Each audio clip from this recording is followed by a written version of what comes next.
بسم الله الرحمن الرحيم إن الحمد لله نحمده ونستعينه ونستغفره ونعوذ بالله من شرور أنفسنا وسيئات أعمالنا من يهده الله فلا مضل له ومن يضلل فلا هادي له أشهد أن لا إله إلا الله وحده لا شريك له وأشهد أن محمدا عبده ورسوله صلى الله عليه وعلى آله وأصحابه ومن تبعهم بإحسان إلى يوم الدين.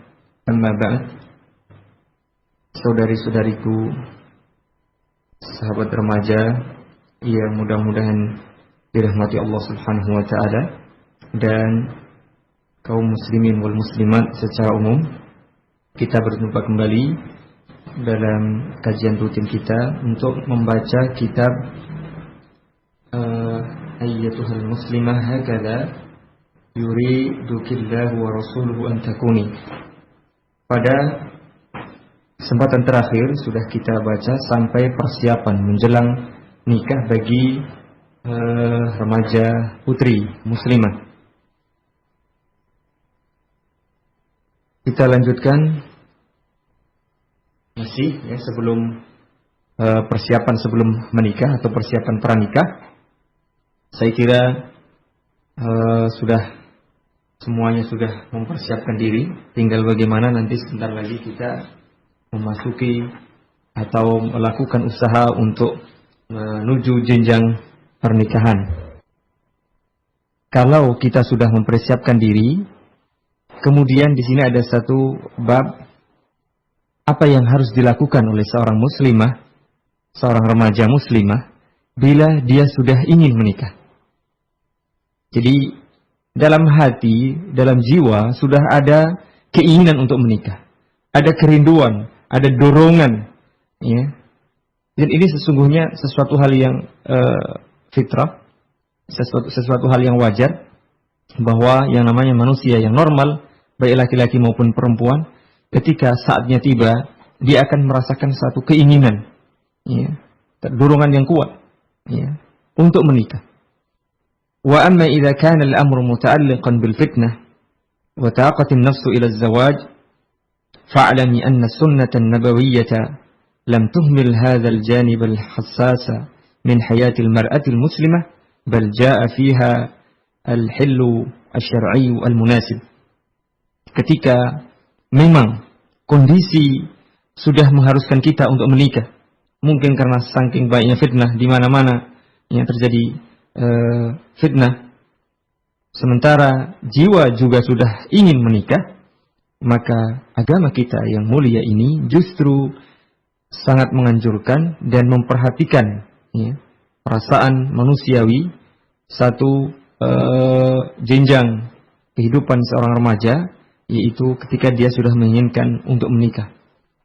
Bahkan annahu yusannu lil mar'ati idza taqat nafsuha ila az-zawaj an ta'ridu nafsaha liz-zawaj 'ala ahli as-salahi wad-diyanati wa man tasiku fi khulqihi wa ibadatihi wa dinihi.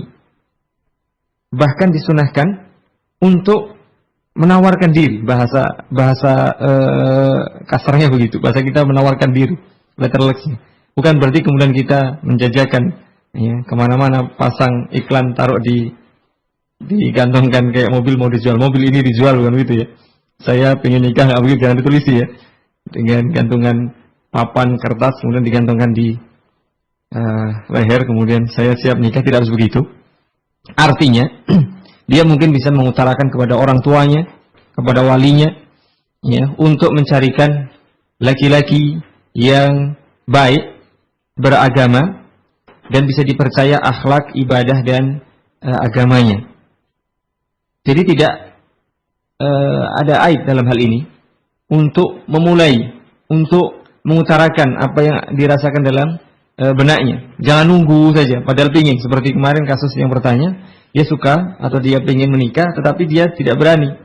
Akhirnya bisa jadi nanti, ya, kedahuluan orang. Jadi tidak masalah. Walaha fi dzalika uswatun min siyaris sahabiyyatil jalilat. Jangan khawatir, dalam hal ini pun ada contoh teladan yang dilakukan oleh salah seorang atau sebagian di antara sahabiat yang mulia pada zaman kehidupan Rasulullah sallallahu alaihi wasallam. Mari kita lihat bagaimana salah satu sisi kehidupan wanita muslimat pada zaman Nabi sallallahu alaihi wasallam. Fa'an Sahl bin Sa'd radhiyallahu anhu qala, Sahal bin Sa'd radhiyallahu anhu menyampaikan satu kisah kepada kita. Ja'at imra'atun ila Rasulillah sallallahu alaihi wasallam. Suatu saat ada seorang wanita yang datang menemui Rasulullah sallallahu alaihi wasallam, faqalat, inni wahabtu min nafsi. Saya menawarkan diriku. Artinya, wahai Rasulullah, saya tawarkan diri saya, kalau penjenengan, kalau baginda mau ya menikahi saya. Faqama tawilan, wanita tadi berdiri lama. Faqala rajulun zawwijini atau zawwijniha. Ketika melihat pada diri Rasulullah sallallahu alaihi wasallam tidak ada keinginan untuk menikahi wanita yang menawarkan diri tadi, maka salah seorang sahabat laki-laki yang ada di situ mengutarakan isi hatinya kepada Rasulullah sallallahu alaihi wasallam, zawwijniha, ya Rasulullah, kalau begitu nikahkan saja aku dengannya. Wa fi riwayatin anna imra'atan 'aradat nafsaha 'ala Nabi sallallahu alaihi wasallam. Dalam riwayat yang lain disebutkan ada seorang wanita yang menawarkan dirinya untuk menikah dengan Nabi, agar dinikahi Nabi sallallahu alaihi wasallam. Faqala lahu rajulun. Kemudian ada salah seorang laki-laki, tentu saja seorang sahabat, yang berkata, ya Rasulullah, zawwijniha, nikahkan aku saja dengannya, atau nikahkan dia dengan aku saja. Hadis ini riwayat Imam Bukhari dan juga imam-imam yang lain. Ada juga riwayat yang lain, wa an Anas bin Malik radhiyallahu anhu qala, ja'at imra'atun ila Rasulillah sallallahu alaihi wa ala alihi wasallam ta'ridu alaihi nafsaha. Ada seorang wanita yang datang menemui Nabi, menghadap Nabi sallallahu alaihi wa ala alihi wasallam dalam rangka menawarkan dirinya agar beliau berkenan menikahinya. Qalat, ya Rasulullah, alaka bi hajah? Wahai Rasulullah, wahai baginda, apakah engkau suka menikahi saya, ataukah engkau keinginan menikahi saya? Ketika Anas bin Malik menceritakan hadis ini, faqalat bintu Anasin, salah seorang putri, yakni anak perempuan Anas, berkomentar. Ini ketika beliau sudah punya putri yang tentu saja mungkin sudah besar, yang bisa memahami. Ma'aqalla haya'aha.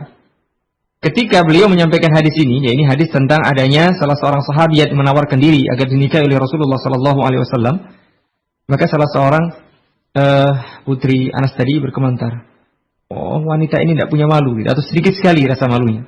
Kalau orang kita bilang, wah, perempuan tidak punya malu, muslimat tidak punya malu gitu. Intinya begitu. Alangkah tidak malunya dia. Qala, apa kata Anas bin Malik? Hiya khairun minki.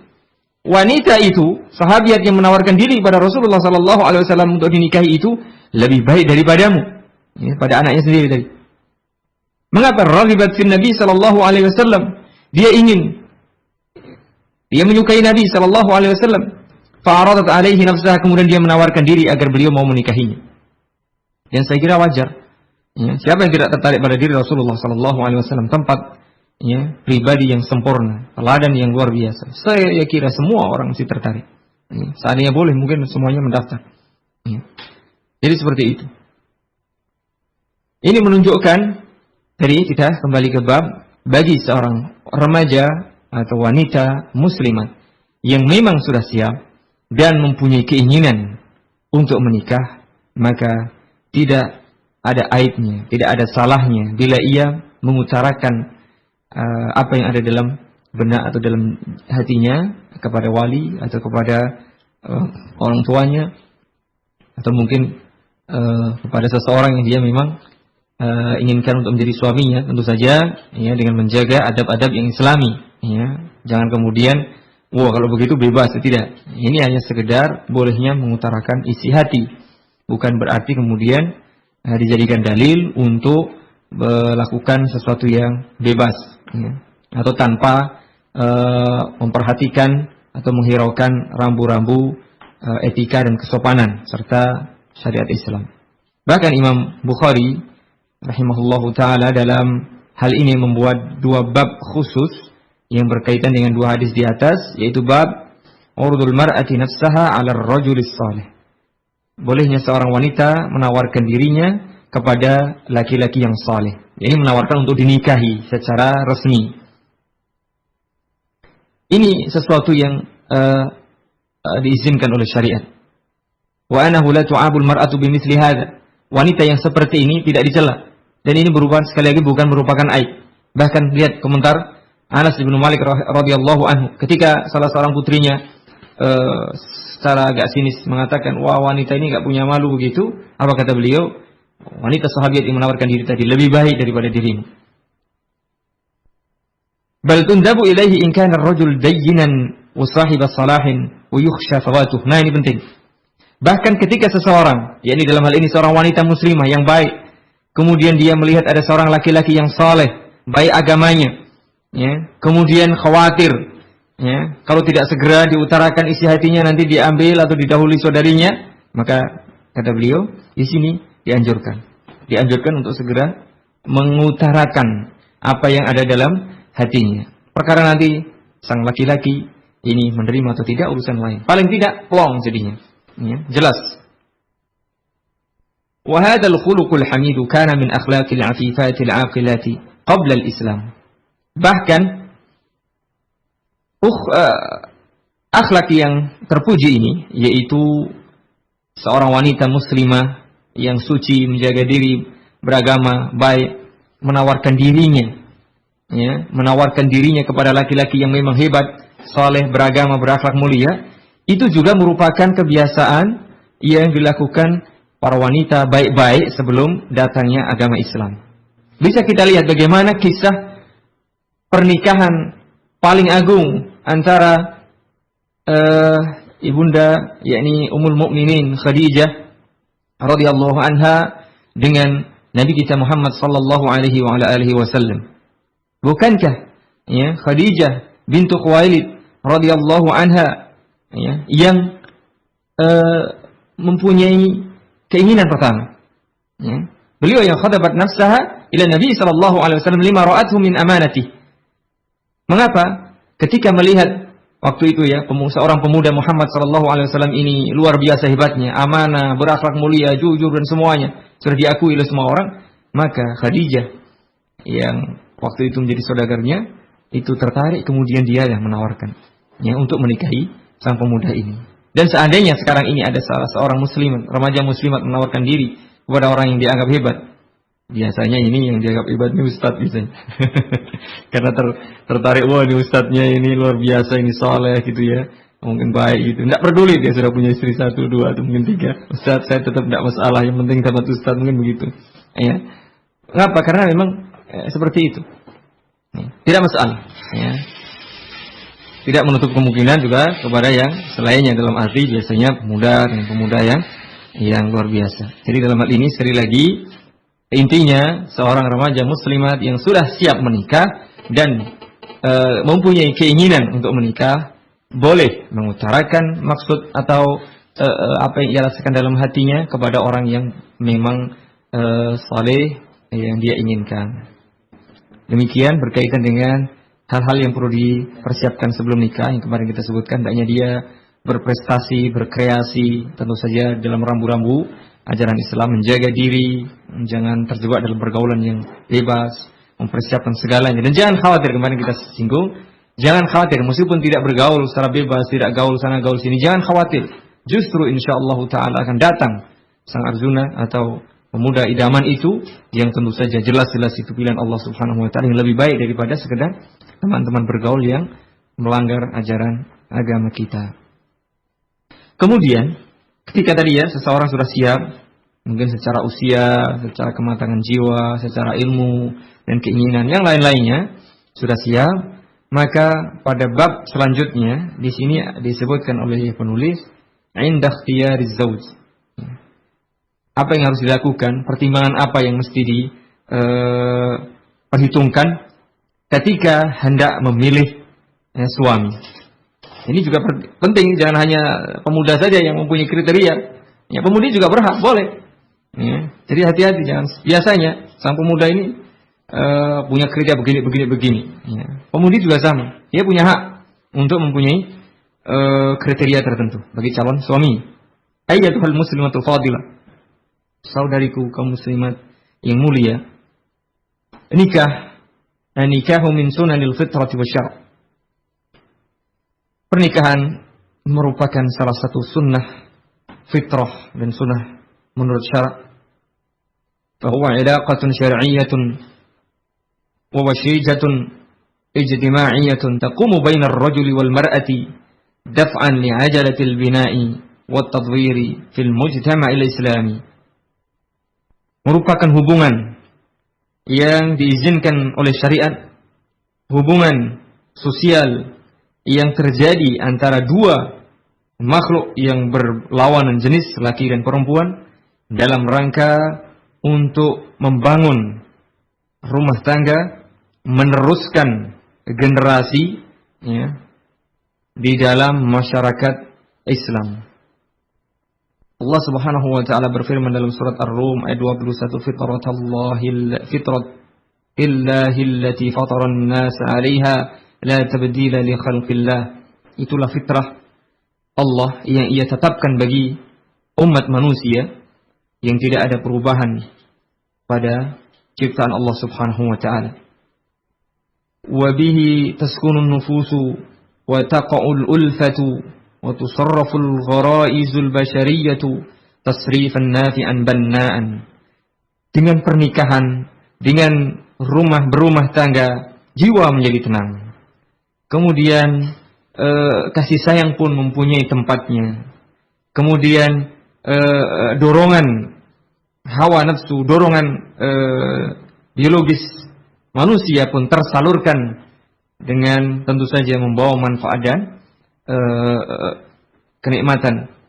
Sebagaimana Allah Subhanahu wa taala sebutkan di dalam surat Ar-Rum ayat 30, yang biasanya ini sudah sangat dihafal oleh kaum pemuda dan kaum pemudi. Biasanya di undangan-undangan pernikahan biasanya ditulis, wa min ayatihi an khalaqalakum min anfusikum azwajan litaskunu ilaiha wa ja'ala bainakum mawaddatan wa rahmah inna fi dzalika laayatin liqaumin yatafakkarun. Di antara tanda-tanda kekuasaan Allah Subhanahu wa taala, Allah menciptakan bagi kalian dari diri kalian sendiri pasangan-pasangan, suami dan istri-istri, litaskunu ilaiha, agar kalian bisa menjadi tenang, untuk menenangkan jiwa, menenangkan itu dengan adanya pasangan. Dan Allah menjadikan di antara kalian rasa cinta dan kasih sayang. Sungguh itu semuanya merupakan tanda-tanda kekuasaan Allah Subhanahu wa taala bagi orang-orang yang mau berfikir tentu saja. Karena pentingnya manfaat pernikahan dan perkawinan ini, karena tingginya kedudukan pernikahan dan perkawinan ditinjau dari syariat maupun pergaulan sosial, tentu saja seorang wanita muslimah harus benar-benar memperhatikan ya, laki-laki calon pendampingnya. Ya, hendaknya dia memperhatikan kriteria-kriteria siapa yang akan saya pilih menjadi pendamping saya. Ya. Ketika dirinya memang betul-betul sudah digelisahkan oleh urusan perkawinan. Wah, teman saya sudah menikah, bahkan teman saya sudah punya anak, teman saya sudah senang-senang kemana-mana, usia juga semakin lama semakin banyak. Ya. Jadi sudah gelisah, biasanya begitu. Udah begini begitu. Biasanya kaum wanita ini lebih lebih merasa gelisah. Kalau laki-laki, wah, semakin tua semakin laku mas, santai saja begitu. Kalau perempuan, biasanya semakin tua semakin gelisah dia. Ketika seperti itu, hendaknya segera tadi menulis, ya, segera mencatat kriteria apa yang kira-kira pas. Tentu saja, ya, ada kriteria-kriteria yang sifatnya umum yang disebutkan dalam syariat Islam. Tentu saja ada kriteria secara khusus yang kira-kira sesuai dengan karakter, sifat dan mungkin pribadi seseorang. Jika pilihan itu betul-betul tepat, tentu saja dengan izin Allah Subhanahu wa taala, dengan cara yang disyariatkan, ya, ini dengan dasar-dasar syariat yang benar, tentu saja kriteria itu sesuai dengan ajaran Islam. Kemudian prosesnya juga harus yang Islami. Kana az-zawaju najihan mubarakan fi.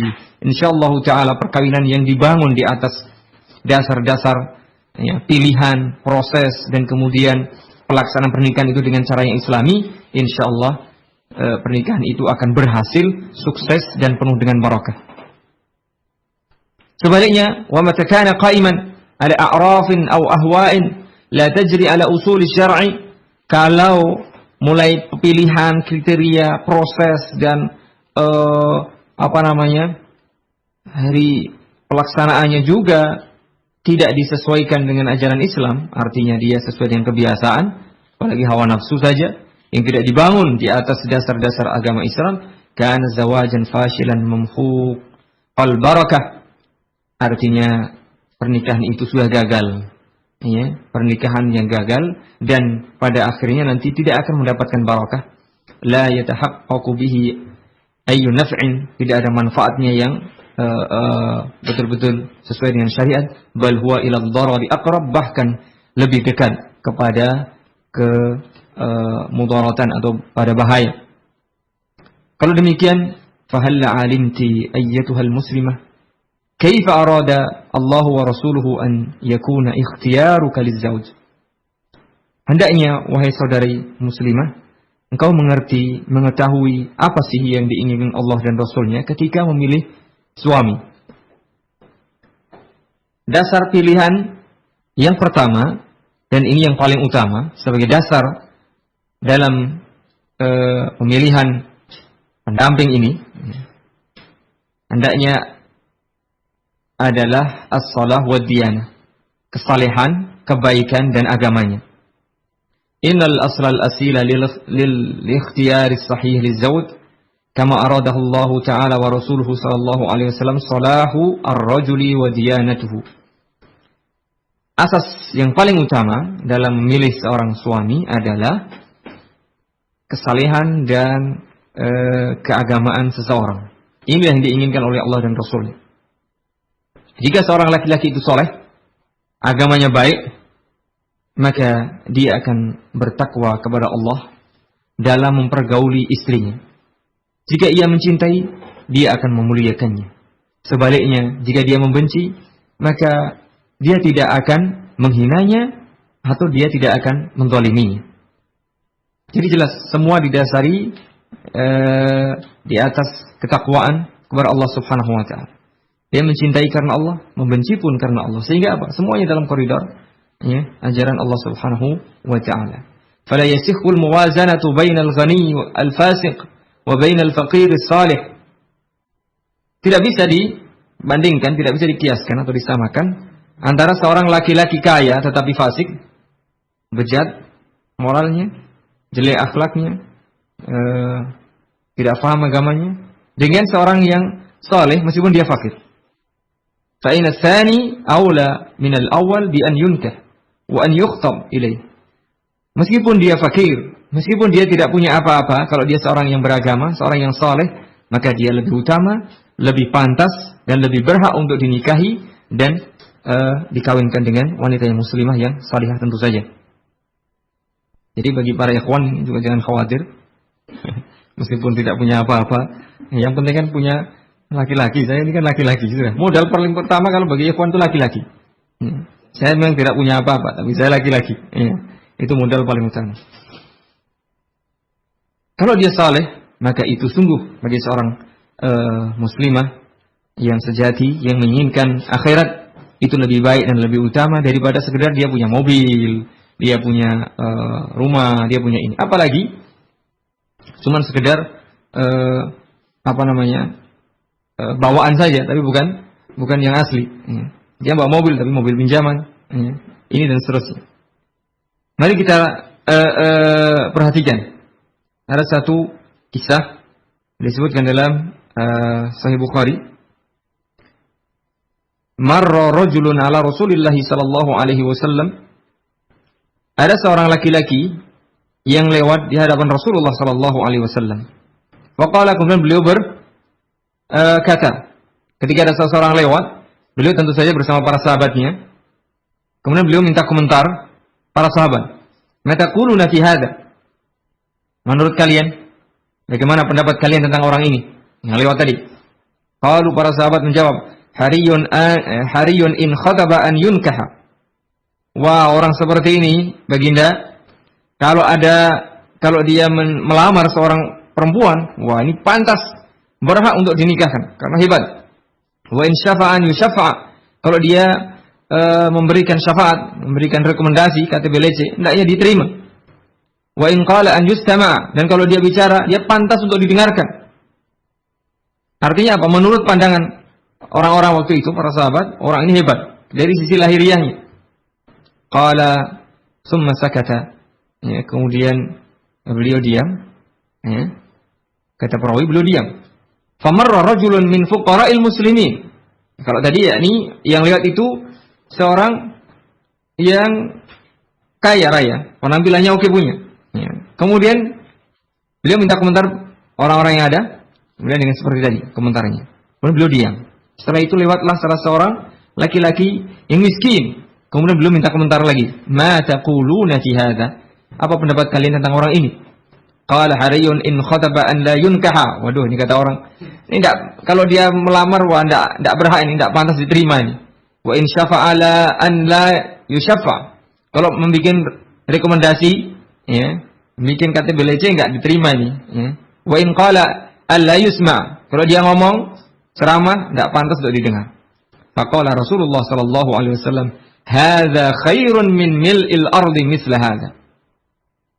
Orang ini, ya, orang miskin, laki-laki miskin, yang mukmin tadi karena dia baik, itu lebih baik daripada, ya, sepenuh bumi orang-orang yang kaya tadi tapi jelek. Satu orang miskin tapi saleh, baik agamanya, baik akhlaknya, itu lebih baik daripada, ya, seluruh penduduk bumi yang kaya tapi jelek akhlaknya, jelek agamanya. Demikian kata Rasulullah sallallahu alaihi wasallam. Kalau sudah tahu begini, wahai saudariku yang saya cintai dan saya muliakan, mengapa kalian kemudian masih melihat sebelah mata para ikhwan yang jenggotnya mungkin cuma 3 biji? Aduh, tidak menarik gitu ya. Aduh, miskin lagi, hitam lagi. Tapi itu insya Allah lebih baik di sisi Allah Subhanahu Wa Taala, ya, karena dia orang yang saleh, sudah ngaji, sudah paham agamanya, akhlaknya baik, menundukkan pandangan, tidak gaul sana gaul sini. Subhanallah, menjaga kesuciannya itu lebih hebat, lebih pantas dan lebih utama dibandingkan seluruh penduduk bumi. Meskipun dia hebat, artis, aktor ganteng, tapi di mana-mana punya simpanan. Di mana-mana dia menebar pesona yang tidak benar. Ya, di mana-mana dia ditempel sama para wanita. Apa seperti itu? Betul memang dia kaya, punya ketenaran, popularitas, punya rumah hebat, ya, mobil mewah, ganteng lagi, maco lagi, wah, ada semuanya dapat. Tapi kata Nabi, orang miskin yang saleh tadi lebih baik dari seluruh, ya, sepenuh bumi. Bumi penuh dengan orang-orang aktor, aktris, ya, seperti itu. Lebih baik yang seperti ini tadi. Ya, meskipun jenggotnya 3 biji, 3 lembar gitu ya. Enggak apa-apa lah, rambutnya kriwil, enggak apa-apa. Alhamdulillah, hitam hidungnya pesek. Walhamdulillah, saya niat beribadah kepada Allah Subhanahu wa taala. Nanti kita lihat, ya, bagaimana hadis, ada kisah selanjutnya, mudah-mudahan kalau sempat, ya. Ini terjadi pada zaman Rasulullah sallallahu alaihi wasallam. Wa qala Nabi sallallahu alaihi wasallam li Fatimah binti Qais lamma talaqaha zawjuha thalathan. Nabi pernah bersabda, memberikan masukan kepada Fatimah bintu Qais ketika dia sudah ditalak bain oleh suaminya. Ini talak 3 kali yang tidak bisa rujuk lagi kecuali dengan syarat-syarat tertentu. Fa'taddat, kemudian dia selesai masa menunggunya. Idza halalti fa'adhini. Kata beliau, tadi ketika dia masih beriddah, menunggu masa tunggunya selesai, kata beliau, jika kamu sudah halal, artinya sudah selesai masa iddahmu, ya, sampaikan, beritahukan kepadaku, kata Nabi. Begitu selesai, fa'adhanathu. Beliau sampaikan, sudah selesai masa iddahku, wahai Rasulullah. Fakhatabaha Muawiyah ibnu Abi Sufyan. Kemudian Fatimah ini dilamar oleh 3 orang. Muawiyah ibnu Abi Sufyan, wa Abul Jaham, wa Usama ibnu Zaid. Ada 3 orang yang melamar, artinya menginginkan. Faqala laha Rasulullah sallallahu alaihi wasallam. Kemudian Rasulullah memberikan masukan, memberikan rekomendasinya, ya, atau memberikan, ya, masukannya. Ama Muawiyah tu farajulun taribun la mala lahu. Ya, wah, kalau Muawiyah ini dia laki-laki yang miskin, ya, tidak punya harta. Loh, ini apa tidak bertentangan dengan tadi katanya? Meskipun miskin dia lebih baik kalau dibanding dengan orang-orang kaya yang tidak beragama. Ini yang melamar ini 3 sahabat ini. Ya. Yang melamar ini 3 orang-orang yang secara agama mungkin ya tidak jauh beda. Ya. Wa Abul Jahm, wa amma Abul Jahm farajulun darrabun lin nisa. Abu Jahm ini orangnya suka memukul wanita. Dalam riwayat yang lain dikatakan ini terlalu dijelaskan oleh ulama, ada yang mengatakan kasirud darb, ini banyak atau suka mukul ya, tangannya ringan tangan gitu ya, gampang mukul gitu. Ya, jadi ini berat tadi memilih kriteria-kriteria. Kecuali kalau wanita yang suka dipukul ya, kalau enggak, secara umum enggak ada yang suka dipukul. Makanya beliau memberikan saran, kalau Muawiyah ini ya baik, tapi dia hartanya sedikit, enggak punya bahkan. Kalau Abu Jahm ini suka pukul, ya. Walakin Usama ibn Zaid. Tapi Usamah bin Zaid sajalah begitu. Ya, ini mungkin secara lihat ya, Muawiyah bin Abi Sufyan jelas punya kedudukan, punya ini dan seterusnya. Mungkin orangnya ganteng dan seterusnya. Abu Jahm dan seterusnya. Tapi Usamah bin Zaid ini diberikan siapa? Usamah bin Zaid. Faqalat biyadiha hakadha. Usamah begitu. Ya. Dia tentu saja secara fisik mungkin lebih milih siapa? Ya, Muawiyah atau Abu Jahm. Ya. Secara fisik begitu. Tapi apa? Faqala Rasulullah memilihkan Fatimah ini siapa? Usamah bin Zaid. Faqala laha Rasulullah sallallahu alaihi wasallam, ta'atullahi wa ta'atu rasulih khairun laki. Perhatikan di sini.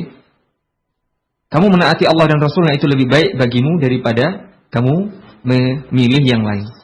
Perhatikan di sini memang ada satu sisi ketika orang yang mulia, orang yang betul-betul mempunyai pandangan jauh ke depan dan pertimbangan-pertimbangan yang tidak kita ketahui, biasanya kadang-kadang begitu. Kita ingin sesuatu tapi ternyata belum begitu pas. Nah, ini orang yang memberikan pertimbangan ini enggak main-main. Rasulullah sallallahu alaihi wasallam qalat, kemudian Fatimah menjelaskan kisahnya, fatazawwajtuhu, ya akhirnya karena ini perintah dari Rasulullah, saran dari Rasulullah pun aku menikahinya. Faktatabtu, kemudian ternyata luar biasa. Ya.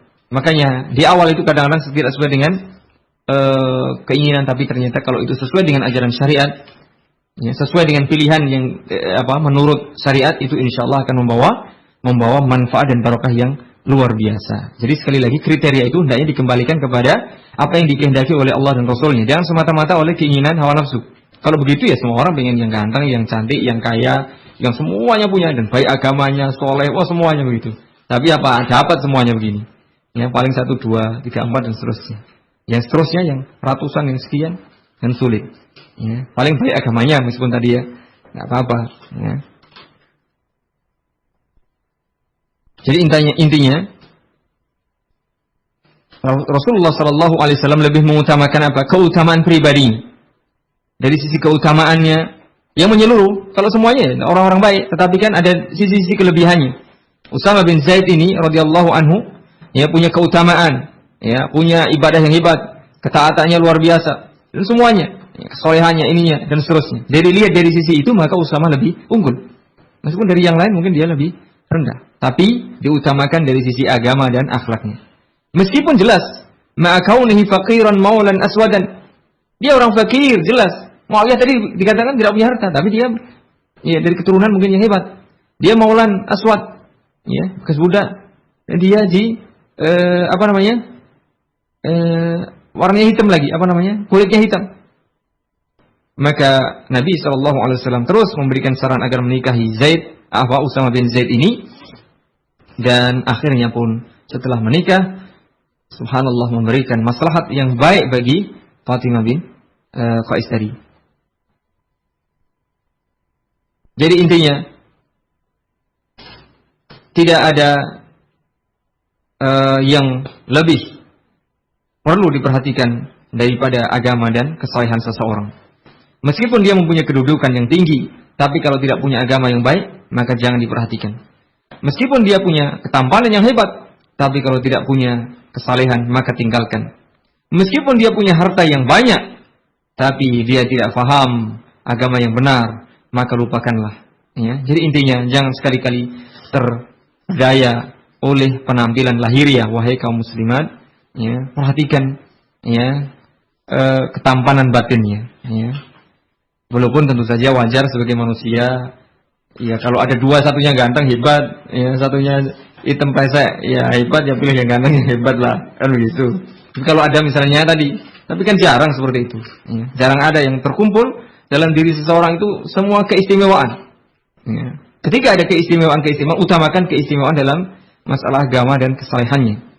Kalau dia nanti ganteng tapi dia tidak beragama, yakin kalian nanti akan ditinggal karena dia akan mencari wanita yang lebih cantik. Kalau dia punya harta, dia tidak beragama, kalian paling dikasih sedikit, tapi yang lain untuk foya-foya dia, senang-senang dengan wanita lain, dan seterusnya dan seterusnya. Maka sungguh benar bahwasanya Islam menganjurkan agar yang pertama kali diperhatikan adalah urusan agama dan kebaikan akhlaknya. Imam Ahmad pernah ditanya, rajulun wara'un faqirun yakhtubu ila rajulin ibnatahu. Wahai Imam, ada seorang laki-laki, ya, wara', yakni menjaga dirinya, tapi dia miskin. Agamanya bagus, ibadahnya bagus, penjagaan dirinya hebat, tapi dia miskin. Kemudian dia melamar putri seseorang. Yang lainnya, warajulun dzu malin laisa biwara'in. Satunya adalah laki-laki yang kaya tapi kurang wara', dia tidak wara'. Suka ini, suka itu, yang menggampangkan gitu. Ayyuma ahabbu ilaika an yuzawwijaha? Mana yang lebih engkau sukai kau nikahkan? Kata beliau, yuzawwijul fakirul wara'. Hendaknya yang dinikahkan adalah yang fakir, yang wara' meskipun dia fakir. Dan itu khairun laha, itu lebih baik bagi wanita tadi, calon istrinya. Wa ahabu ilayya, dan lebih aku sukai. Wala yu'dalu bisalahi syai'un. Perhatikan kata beliau, kesalehan, kebaikan akhlak dan agama seseorang tidak ada sesuatu pun yang bisa menyamai. Setinggi apapun kedudukan seseorang, sebesar apapun kekuasaannya, sebanyak apapun hartanya, setampan apapun wajahnya, sehebat apapun, semacam apapun fisiknya, kalau dia tidak punya kesalehan agama dan akhlaknya, maka tidak ada artinya apa. Sebaliknya, serendah apapun derajat seseorang, ya, status sosialnya, sependek apapun ya tubuhnya, ya, sehitam apapun kulitnya, sepesek apapun hidungnya, ya, semiskin, dia termiskin di dunia, sudah termiskin di dunia, terjelek di dunia, tetapi dia termasuk orang yang paling saleh, paling hebat, paling baik agamanya, maka ini lebih baik daripada yang tadi. Demikian. Ini masih ada waktu sebentar lagi. Cukup. Saya kira cukup demikian. Sebenarnya ada satu kisah. Ya. Ini saya sampaikan satu kisah lagi berkaitan dengan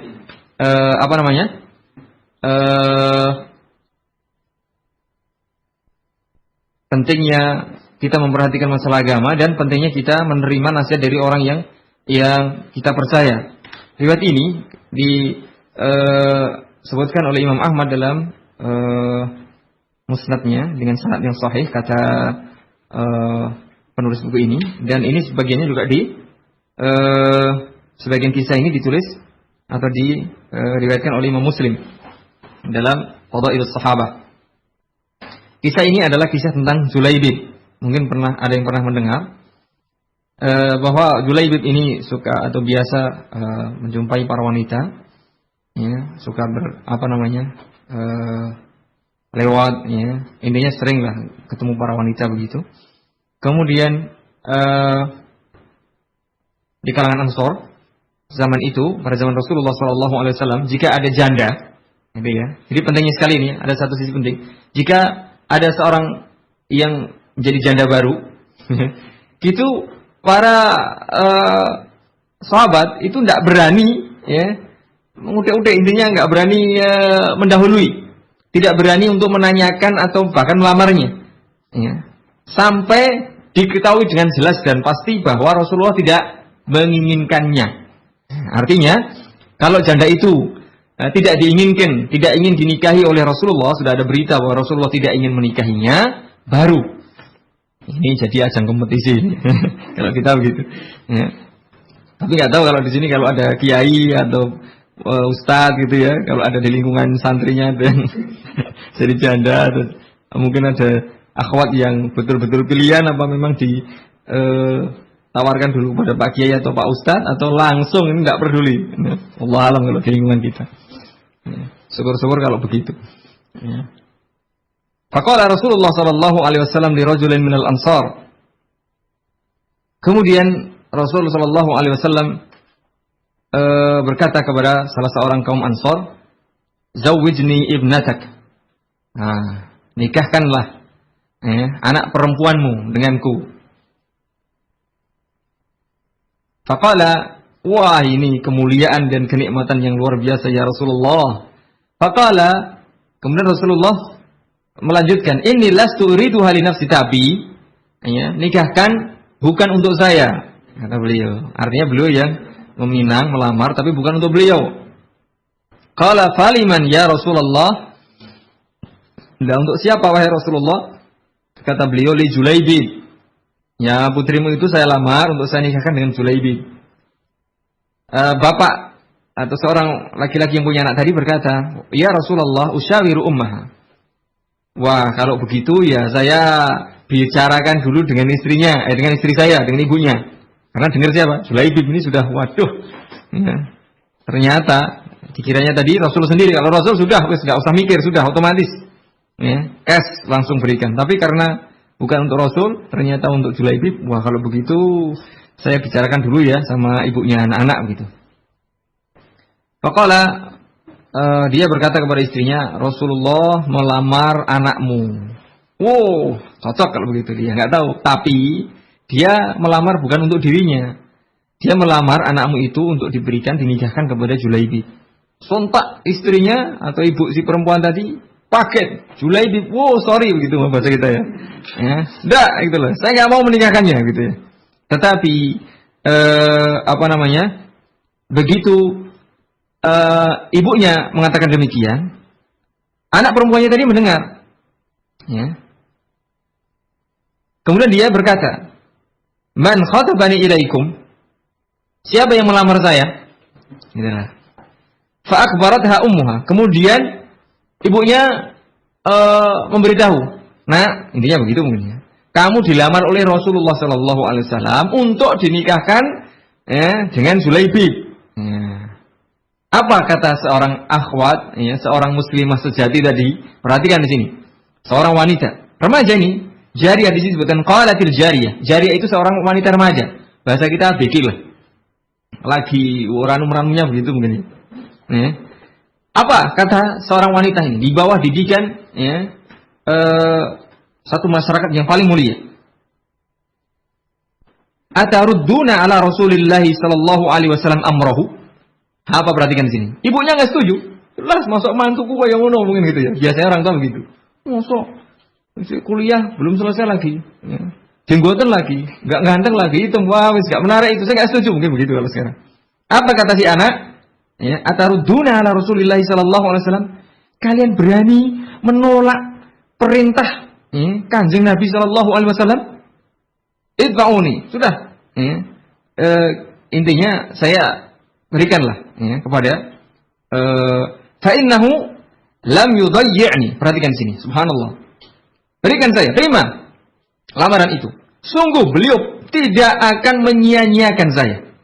Beliau itu sudah milih untuk saya calon suami saya. Tidak mungkin Nabi itu akan menelantarkan saya, memilihkan yang jelek buat saya. Tidak mungkin, subhanallah.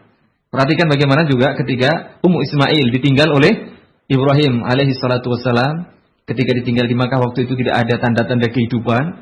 Kemudian beliau terus mengikuti. Nabi Ibrahim tidak menanggapinya, terus berjalan. Sampai akhirnya dia bertanya, apakah Allah yang menyuruhmu? Maka Nabi Ibrahim menjawab, iya. Nah subhanallah, ini salah seorang ini menunjukkan kecerdasan Hajar. Ini Ummu Ismail. Begitu dia bertanya kepada suaminya kok tidak ada jawaban, tidak ada tanggapan. Dia berpikir, langsung Allah yang memerintahmu, iya. Kalau begitu, dia tidak akan menyia-nyiakan kami. Subhanallah, keimanan yang luar biasa. Ini di bawah tarbiyah, pendidikan, masyarakat sahabat dan sahabiyat yang mulia. Perhatikan ini, seorang wanita yang suci tadi, di rumah, menjaga diri, tidak gaul, tidak apa. Datang tiba-tiba, suami pilihan Rasulullah Sallallahu Alaihi Wasallam. Meskipun zahirnya tidak menarik mungkin, dan dianggap tidak baik oleh ibunya. Tapi perhatikan. Kemudian, fazawwajaha Julaibiban. Kemudian akhirnya, anak tadi dinikahkan dengan Julaibib. Kemudian perhatikan di sini. Setelah itu Rasulullah Sallallahu Alaihi Wasallam melakukan peperangan. Kemudian tentu saja salah satu pasukan yang diajak adalah Julaibib.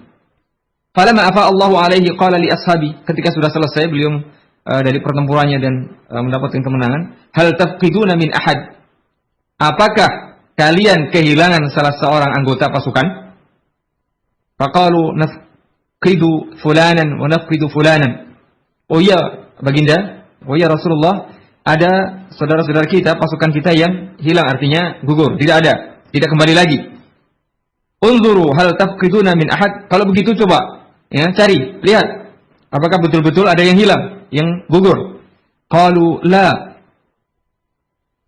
Oh tidak, ternyata. Qala, kemudian beliau menjawab, tidak ada ya baginda. Qala, kemudian beliau berkata, lakini afqidu Julaibiban. Tapi di mana Julaibib? Kok enggak ada dia? Kata beliau begitu. Kalian mengatakan tidak ada yang hilang, tapi ternyata Julaibib tidak ada. Qala fadrubuhu, beliau mengatakan fil qatla.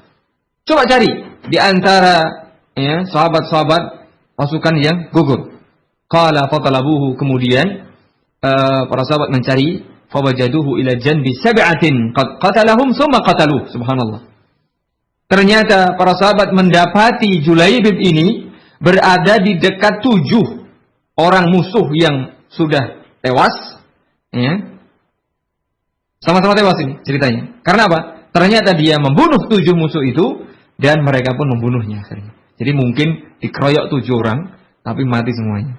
Ya, dia meninggal karena melawan 7 musuh, tapi musuh pun mati ya, karena melawan Julaibib yang 1 orang. Faqalu ya Rasulullah ha huwa dha ila janbi sab'atin qad qatalahum thumma qatalu. Ini dia ya Rasulullah, Julaibib berada di dekat 7 orang yang sudah dia bunuh, tetapi ternyata dia juga mungkin dia terbunuh karena mungkin terlalu banyak luka yang dia dapati. Fa'atahu Nabi sallallahu alaihi wasallam faqama alaihi faqal. Apa yang dikatakan? Beliau kemudian mendekati, kemudian berkata, qatala sab'atan. Julaibib telah membunuh 7 musuh, wa qataluhu, kemudian musuh itu juga akhirnya membuat dirinya gugur. Hada minni wa ana minhu, kata beliau. Orang ini yakni Julaibib berasal dariku dan aku berasal darinya. Beliau katakan seperti ini 2 atau 3 kali.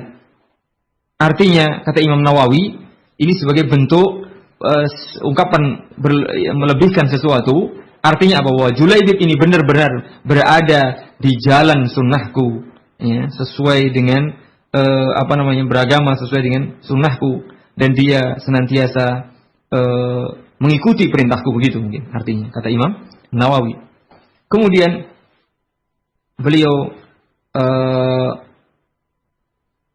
Rasulullah SAW meletakkan beliau sendiri yang membopong ya jenazah siapa, si Julaibib, dan beliau juga yang menguburkannya. Dan tentu saja tidak ada bahasa kita tempat yang lebih mulia daripada 2 tangan beliau sallallahu alaihi wasallam yang mulia. Siapa sih orang yang tidak bangga ketika dibopong, ya, bahasa kita diangkat oleh 2 tangan Rasulullah sallallahu alaihi wasallam, kemudian beliau sendiri yang meletakkan di kuburannya, di tempat penguburannya. Subhanallah. Jadi ini satu kemuliaan bagi Julaibib. Kemudian Thabit ini salah seorang yang menjelaskan dalam hadis ini, fama kana fil ansari ayyimun anfaqa minha. Perhatikan. Ini juga menjadi apa? Menjadi kemuliaan bagi Julaibib karena pilihan Rasulullah, ketaatan beliau kepada Rasulullah, juga menjadi keutamaan dan keistimewaan bagi sang putri tadi, seorang gadis tadi yang dengan sukarela dia menaati perintah Rasulullah sallallahu alaihi wasallam, meskipun secara zahir dia mungkin tidak menarik ini Julaibib. Bahkan ibunya pun menolak. Apa? Kata Sabit, "Fama kana fil ansari ayyimun anfaqa minha." Di kalangan wanita Ansar, di kalangan orang-orang Ansar, tidak ada janda yang lebih laris dan laku keras daripada putri tadi. Mengapa? Dia sebagai janda Julaibib jadi rebutan. Ya.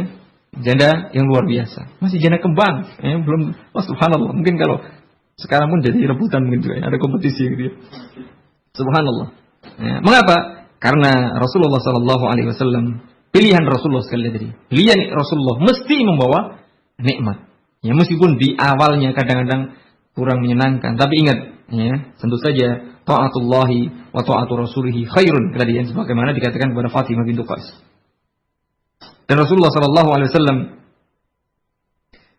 tahukah kamu apa yang didoakan oleh Rasulullah sallallahu alaihi wasallam kepada sang gadis, ya, janda muda, janda kembang tadi? Allahumma subba 'alaiha al-khaira subba. Ya Allah, curahkan, limpahkan kebaikan kepadanya. Bukan sekedar beri, digerujuk sampai tumpah-tumpah, sudah dicurai rahmat gitu ya. Kebaikan. Wala taj'al 'aishaha kaddan kadda. Dan jangan sekali-kali engkau ya Allah membuat hidupnya menjadi menderita. Artinya apa? Gadis ini gara-gara mungkin sebelumnya tidak begitu laku meskipun masih gadis. Ya kan? Tidak ada yang melirik. Tapi begitu sudah menjadi janda Julaibib yang gugur di medan pertempuran, subhanallah, jadi laris. Semuanya mungkin mengajukan proposal surat lamarannya, mungkin begitu. Intinya, ya, fama kana fil ansari ayyimun anfaqa minha. Hadis ini riwayat Imam Ahmad secara panjang lebar, kata beliau dengan sanad yang sahih, dan ada potongan hadis ini asalnya disebutkan dalam riwayat Imam Muslim yang saya lihat pada kitab Fadail As-Sahabah. Intinya sekali lagi, saudariku muslimah, bahwasanya kriteria pertama dalam menentukan pilihan calon suami. Kalau belum lama Pak SBY menentukan pilihan calon menteri-menterinya. Nah, sekarang giliran kalian wahai ukhti muslimat, akhwat muslimat, untuk menentukan pilihan siapa yang akan mendampingi saya ya dalam kehidupan dunia ini. Perhatikan, pertama kali adalah masalah agama dan akhlaknya. Ya. Kedua, baru mungkin wajahnya ya. Yang penting kan laki-laki dulu, jelas, laki-laki tulen. Ya. Alhamdulillah hidungnya pesek tapi masih punya hidung, ya kan gitu ya. Jadi jangan terlalu berlebihan dalam menentukan itu. Perhatikan sini, fanduri rahimanallahu wa iyyaki kaifa anna ta'ata Rasulillah sallallahu alaihi wasallam fi ikhtiyari zaujil munasib wa in kana damiman ghairu jamil. Perhatikan sini. Ketaatan kepada Allah dan Rasulnya dalam memilih seorang suami atau istri itu didahulukan daripada sekedar pilihan-pilihan berdasarkan hawa nafsu dan kebiasaan saja. Meskipun tadi wa in kana damiman ghairu jamil, meskipun wajahnya jelek. Ya, sebagaimana kasus Julaibib tadi, ya, kemudian tidak tampan. Ya. Tetapi apa? Kalau kita lebih mengutamakan Allah dan Rasulnya, kanat sababan fi sa'adati hadhil jariyah. Perhatikan tadi, yang sebelumnya tidak dilirik oleh siapapun, kemudian setelah menjadi janda justru menjadi rebutan, intinya begitu bahasa kita. Ya, jadi laris manis, maka disebutkan, famakana fil ansari ayyimun anfaqa minha. Tidak ada janda yang lebih laris. Artinya itu lebih diperebutkan, ya, jadi rebutan daripada dia. Mengapa? Karena tadi, perhatikan, barakah dia ketika dia mengetahui bahwa menaati Allah dan Rasulnya itu lebih didahulukan daripada menaati kedua orang tuanya yang menginginkan ini dan itu. Subhanallah. Dalam kisah yang sangat mengagumkan ini, ada pelajaran bagi setiap wanita yang ingin menikah, baik dia masih gadis maupun sudah menjadi janda, ya, khususnya dalam kehidupan di zaman kita ini, ya, yang menjadi tolok ukur ketika tolok ukur dalam pernikahan adalah kedudukan, kehormatan, harta, popularitas.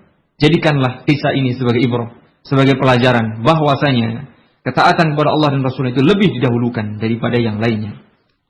Jadi apalagi kalau seorang wanita muslimah yang sudah ngaji, sudah paham, kemudian masih terpedaya oleh penampilan lahiriah sementara menafikan urusan agama dan kesalehan akhlaknya, tentu ini merupakan musibah. Hendaknya kisah ini menjadi pelajaran, walaupun memang kehidupan kita saat ini begitu sangat banyak fitnahnya ya.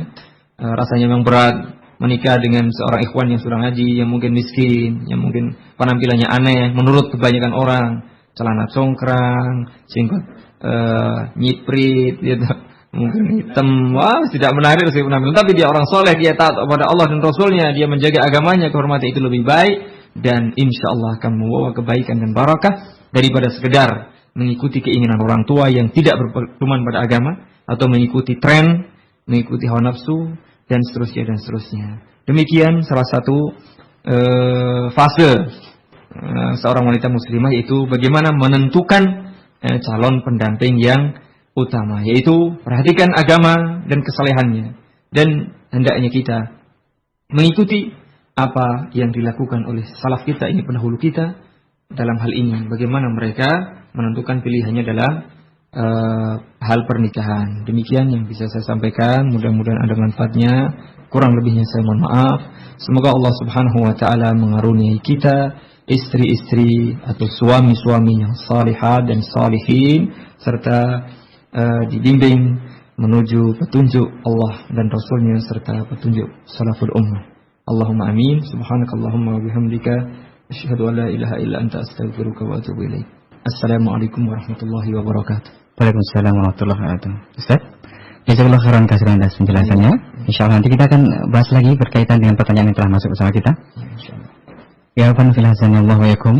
Kami masih mengundang Anda untuk bergabung bersama kami melayangkan beberapa pertanyaan Anda yang berkaitan dengan pembahasan tema kita di kesempatan pagi hari ini, yaitu bakal menuju pernikahan bagi seorang muslimah.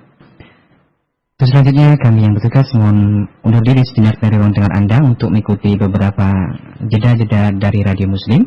Dan insyaallah kita akan kembali lagi setelah jeda yang berikut ini. Assalamualaikum warahmatullahi wabarakatuh. Ikhwan fillah azanillahu wa yakum, sahabat muslim, para pendengar Radio Muslim yang dirahmati Allah Subhanahu wa taala. Kita kembali berjumpa untuk melanjutkan sesi kita yang kedua, yaitu sesi tanya jawab bersama Ustaz Ahmad Amjad hafizallahu taala, yang berkaitan dengan tema kita di pagi hari ini. Ustaz, tengah ada pertanyaan yang sudah masuk bersama kami di kesempatan pagi hari ini. InsyaAllah akan kami bacakan untuk Anda jawab pada kesempatan kali ini. Pertanyaan yang pertama berkaitan dengan penjelasan Ustaz tadi, yaitu rekomendasi Rasul saat melamarkan seseorang wanita. Ciri-ciri sosok yang bisa merekomendasikan untuk seseorang pada zaman sekarang ini bagaimana?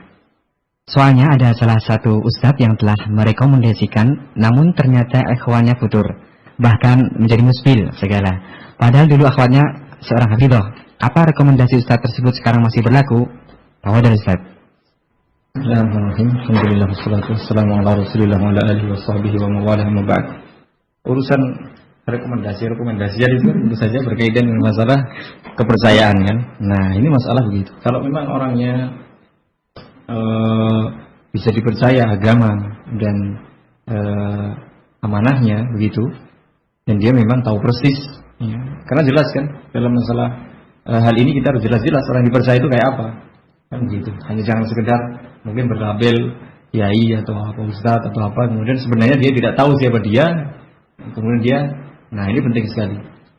Jadi saya kira tetap berhati-hati apakah ustaz itu betul-betul tahu siapa yang direkomendasi. Soalnya kalau dia memang betul muridnya yang dia tahu persis kayak apa, dan orang ini juga bisa dipercaya, urusan lain. Tapi kalau sekedar mungkin dompleng bisa jadi ya. Ini perlu diperhatikan. Saya kira lebih baik berhati-hati dalam segala hal. Kita mempercayai orang tetap harus cek and recheck lah, mungkin begitu. Adapun bagi yang sudah berlaku, kalau sudah terjadi menikah ya rekomendasi itu berlaku atau tidak, artinya bagaimana maksudnya? Kalau kemudian atas rekomendasi seorang ustaz tadi kemudian si laki-laki dan wanita sudah menikah, ya otomatis kan berlaku itu dalam arti pernikahan. Apa kemudian dicabut? Saya kira itu kembali kepada masing-masing pihak ya kan. Apakah kalau memang sang istri merasa kecolongan, tuku kucing dalam karung kan gitu. Kalau ternyata lebih hebat dari dibayangkan nilainya 7, ternyata nilai 9, alhamdulillah kan gitu. Masalahnya ini dibayangkan nilainya 9, 2,5. Karena ikhlas, nah itu kan bisa protes. Tapi kalau udah terlanjur dan dia ringdo, mungkin urusan lain kira-kira. Allah taala alam bisawab. Nah, Ustaz, pertanyaan selanjutnya ya berkaitan dengan tema kita. Apakah ada kisah seorang salaf yang dia tidak cinta dengan istrinya, namun dia tetap melaksanakan hak dan kewajibannya? Bagaimana berkaitan dengan cita-cita pasangan yang saling mencintai agar di akhirat bisa dikumpulkan? Apakah bisa dipertemukan di surga bagi pasangan tersebut, Ustaz? Tafadhal. Ya, sekali lagi memang urusan hati ya. Urusan hati itu kan kalau kita bilang cinta, betul lah cinta kita juga gitu ya. Kalau jujur saja, istri kita sudah 50 tahun gitu. Umpamanya begitu. Cintanya kayak apa yang dimaksud di sini? Kalau dia memang menikah karena Allah Subhanahu wa taala, saya kira itu tadi ya, urusan wajah itu, urusan fisik kan tidak masalah. Dia betul-betul menikah karena Allah Subhanahu wa taala. Termasuk contoh dalam tadi kasus Julaibib tadi ya, dengan seorang gadis yang luar biasa hebatnya. Nah, ini yang jelas lebih mengutamakan agama dan kemaslahatan akhiratnya. Tentu saja selama dia masih menjaga, karena orang kalau betul-betul nggak punya cinta, kemudian dia berefek, ya artinya berefek yang negatif, kemudian dia tidak bisa menjalani rumah tangga itu dengan baik, tidak bisa sabar. Sekarang kalau melihat suaminya ya hitam elik itu waktu tidur ngorok ngoweh itu kan kalau dia nggak kuat kan lebih baik putus saja. Ya, kan gitu.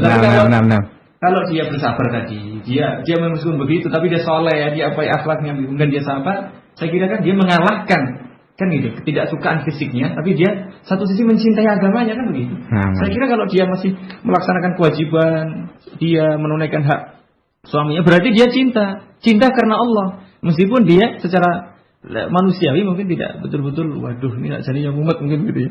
Tapi karena cinta kepada Allah, saya kira justru itulah akan membawa kebaikan bagi dia di dunia, dan insya Allah nanti mungkin di akhirat dia akan ditumbuhkan cintanya oleh Allah Subhanahu Wa Taala. Wallahu taala alam. Nah, Ustaz, ya, penjelasannya sangat menarik sekali. Selanjutnya ada pertanyaan yang masuk. Ustaz, bagaimanakah dengan pilihan orang tua yang mau anak perempuannya menikah dengan laki-laki yang memiliki pekerjaan yang layak? Bagaimana pandangan syariat Islam atas hal ini? Apakah menurut perintah orang tua atau sesuai dengan syariat Islam? Jazakallahu khairan, Ustaz. Yang jelas ini orang tua yang bagus, orang tua yang baik ini.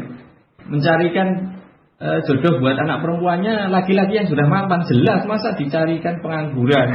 Tidak punya, karena salah satu kewajiban laki-laki adalah menafkahi istrinya.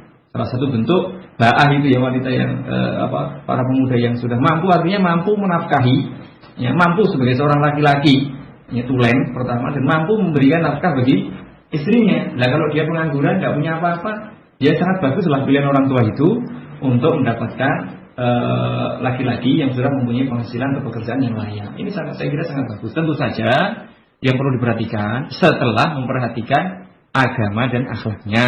Nah, sama-sama baik. Nah, cari yang sudah pekerjaannya mapan atau layak. Meskipun tidak harus kaya-kaya banget, tapi yang jelas dia secara layak tadi. Kalau disebut layak berarti kan sesuai dengan kondisi, ya, waktu maupun tempat masing-masing, dia sudah cukup layak untuk memberikan nafkah kepada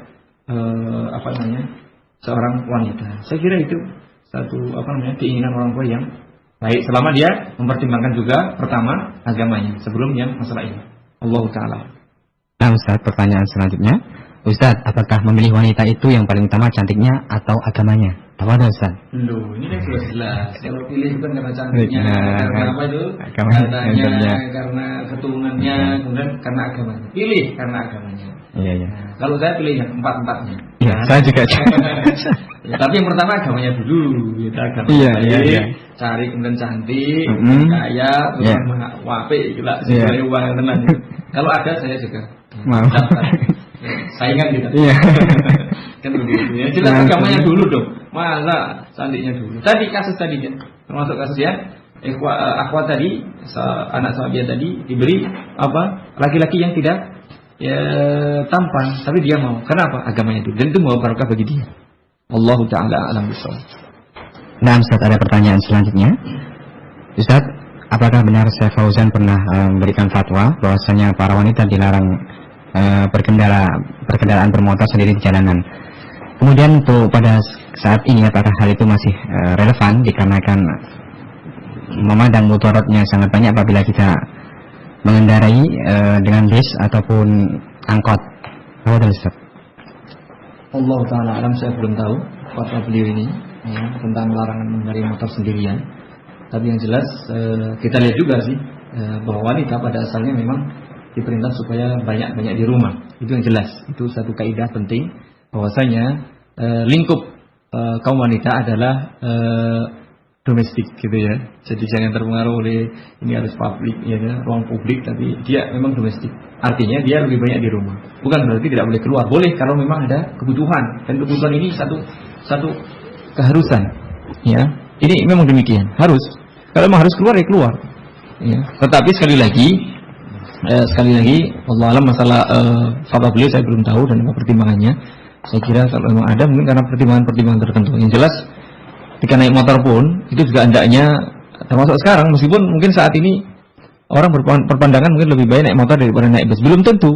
Di tempat-tempat tertentu kan bisa jadi berbahaya. Iya. Ya, apalagi kadang-kadang naik motor, apalagi akhwat yang boncengan, perhatikan naik motor sekarang itu tidak ada penutup rantai di gear belakang itu loh. Bisa masuk ya.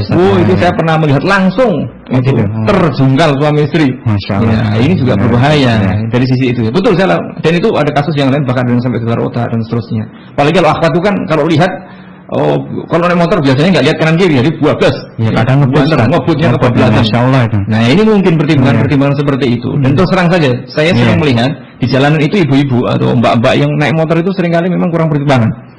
Apalagi jalannya ramai. Ya, ini terlepas dari masalah fatwa, Pak. Lihatlah mudarat dan maslahatnya.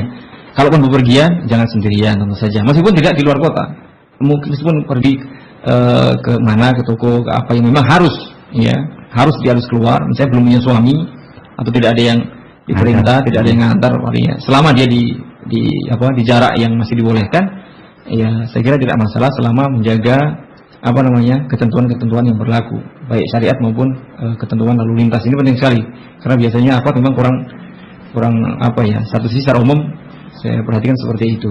Bukan berarti nggak boleh secara mutlak, saya kira wallahu taala alam, jelas pertimbangkan masalah dan motoratnya. Apalagi kalau naik bus kota mungkin uyel-uyelan, ya saya kira lebih baik naik motor lah. Apalagi ada teman. Ya. Tentu saja termasuk juga melihat waktu lah. Waktu jangan malam-malam itu jam 10 keluar. Itu kan nanti dikira termasuk juga cari jalan. Cari jalan yang jangan membuat orang jadi prasangka gitu. Itu penting. Jadi ini banyak hal yang berbeda. Termasuk juga harus usahakan punya SIM. Ya, punya jelas ini. Jangan sampai nanti ada akhwat naik motor melanggar lalu lintas ditangkap Pak polisi. Kejadian banyak seperti itu, nggak punya SIM mereka. Nanti dikira Nurdin. Nurdin tidak ada kan anak buahnya. Gitu. Jadi hati-hatilah. Dikira kita ini orang yang tidak taat lalu lintas. Ini sisi lain. Oleh karena itu tolong pertimbangkan masalah mengendarai kendaraan bermotor ini paling aman. Ini saran saya. Ya, segera cari sopir. Jadi sopir itu laki-laki, yang sopir perempuan. Nah, ini masalah. Jadi sopir laki-laki alias dari suami. Itu aman banget wis. Arep metu wengi, arep metu kapan insyaallah aman. Ya kan? Ini perhatikan sekali lagi. Jadi Allah taala masalah fatwa itu. Nah, Ustaz. Kami ucapkan jazakallahu khairan katsiran atas segala penjelasannya di kesempatan pagi hari ini. Insyaallah kita dapat berjumpa kembali di Senin pekan depan. Masih pada jam yang sama, yaitu jam 9 waktu Indonesia Barat, untuk melanjutkan kajian kita, yaitu kajian Remaja Muslimah.